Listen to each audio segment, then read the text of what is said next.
The Israeli army on Sunday released footage of ground explosions said to be the destruction of militant facilities in the Gaza Strip via Way cannot independently verify the dates or locations of the video. The fighting continues as negotiators from Israel, Egypt, the United States and Qatar, the Hamas intermediary, held talks in Paris to discuss terms of a deal to free what is likely north of 100 remaining hostages in the Palestinian territory.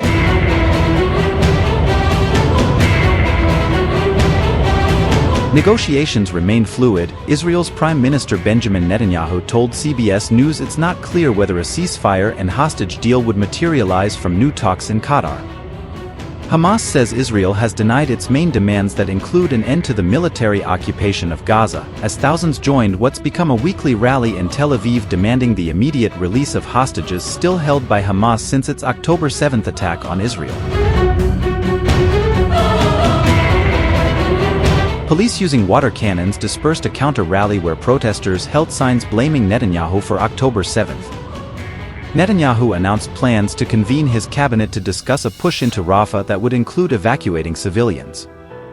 The United Nations warns more than 600,000 children would be in the path of such an assault. The southern Palestinian city of Rafah is now home to more than 1.4 million people, more than half of Gaza's population, many of them displaced by months of fighting.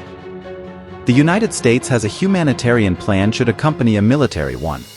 We're talking about more than 1 million people who have been pushed into this small space in Gaza because of military operations elsewhere. It's also the area where all of the humanitarian assistance comes into Gaza to serve all of Gaza. And so we've been clear that we do not believe that an operation, major military operation, should proceed in Rafah unless there is a clear and executable plan to protect those civilians, to get them to safety, and to feed, clothe, and house them.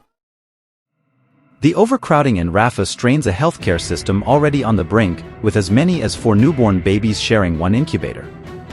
Some information for this report came from the Associated Press, Agence France Presse and Reuters. Florian P. Daily.